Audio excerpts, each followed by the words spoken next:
Olá, meus amigos, quero saudar a todos, Deus abençoe cada um dos meus queridos amigos. Vamos ao estudo da lição número 11, a lição que está dentro do contexto da lição geral, que fala sobre a promessa de Deus, as alianças divinas. As alianças que Deus fez com o ser humano sempre tinham um foco de salvação. E Deus mostrou algumas coisas especiais para o povo, e essas coisas especiais foram a sua santa lei. E depois que Deus deu a lei no Monte Sinai, Deus disse para Moisés: agora você vai fazer uma coisa, eu quero habitar no meio do meu povo, você vai fazer um santuário. E Deus disse para Moisés: veja que você faça conforme a cópia, conforme o modelo que eu vou te mostrar. Você vai fazer uma cópia e eu vou te dar, então, vou te falar do modelo. E assim Deus passou para Moisés as medidas do santuário, tudo que ele queria fazer a respeito do santuário. E Deus disse: esse santuário é para que eu habite no meio do meu povo. É isso que nós vamos estudar essa semana, tá? O verso áureo está em Hebreus 9, verso 15, que diz assim: por isso ele é mediador de um novo pacto.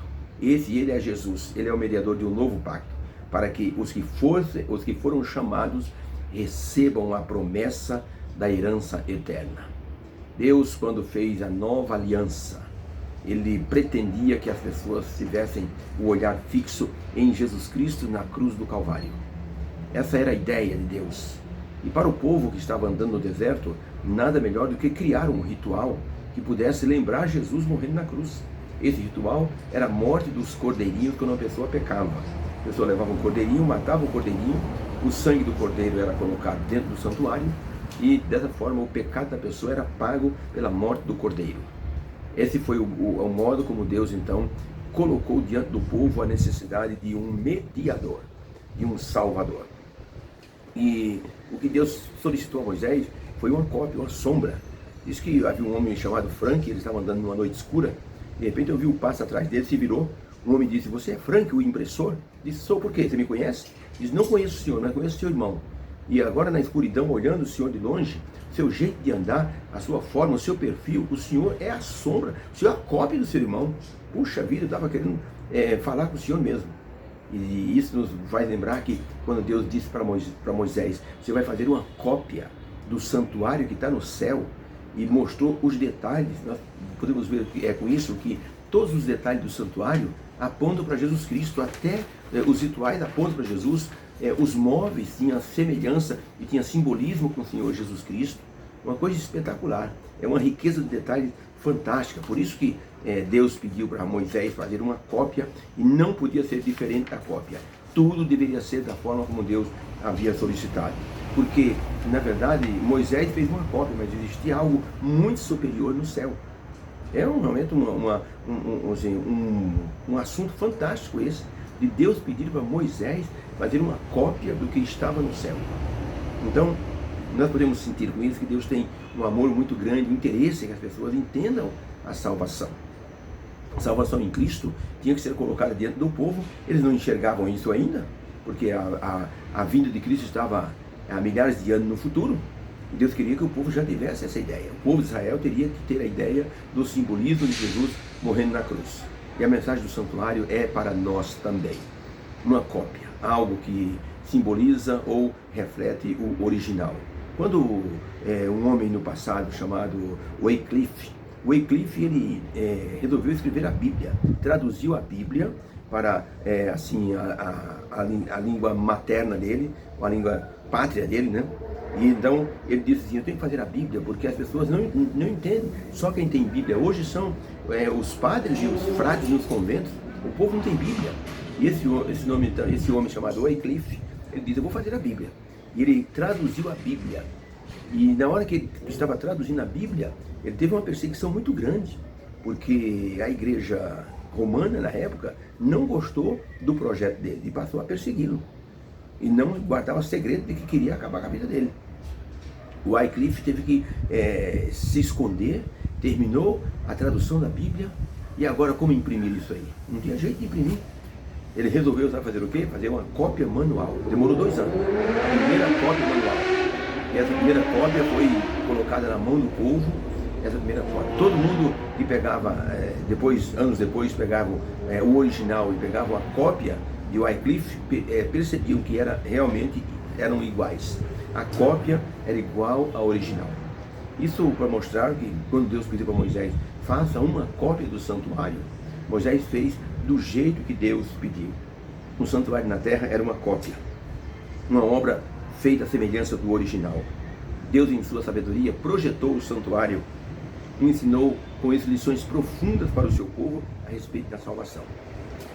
A nova aliança, que viria no futuro, ela teria também a mensagem do santuário. Só que o santuário na nova aliança seria o santuário no céu, porque Jesus Cristo seria o grande cordeiro que morreria pelo ser humano. E dessa forma, Jesus se tornaria o sumo sacerdote no céu. É uma mensagem espetacular. Ellen White, até falando sobre isso no livro Grande Conflito, na página 417, ela escreveu o seguinte: o termo santuário, conforme é empregado na Bíblia, refere-se primeiramente ao tabernáculo construído por Moisés, como figura das coisas celestiais. E, em segundo lugar, se refere ao verdadeiro tabernáculo no céu, para o qual o santuário terrestre apontava. A morte de Cristo, diz ela, terminou o serviço típico no santuário na terra. O verdadeiro tabernáculo no céu é o santuário da nova aliança ou do novo concerto. Realmente faz sentido. O que se fazia assim, dentro do santuário terrestre eram rituais que apontavam para Jesus. Assim que Jesus morreu na cruz, tudo aquilo que se fazia de tipo ou de ritual no santuário da terra ficou obsoleto. Jesus morreu na cruz, acabou tudo. Por isso que o véu no templo se rasgou de alto a baixo, dizendo assim: lugar santo, lugar santíssimo não existe mais. Agora o que existe é o santuário lá no céu. Jesus Cristo entrou no santuário do céu, assim que ele subiu ao céu, e se transformou em nosso sumo sacerdote. No tempo de Israel, havia o sacerdote que pegava o sangue da pessoa pecadora, ou seja, do cordeirinho que o pecador havia matado ali, morto, e pegava o sangue daquele cordeirinho, levava para dentro do santuário e colocava o pecado da pessoa dentro do santuário. A pessoa ficava livre do pecado. E uma vez por ano era feita a limpeza do santuário, chamado Dia da Expiação.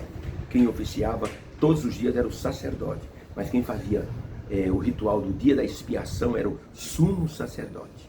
Jesus se tornou nosso sumo sacerdote no céu. Ele nos representa, ele intercede por nós junto a Deus.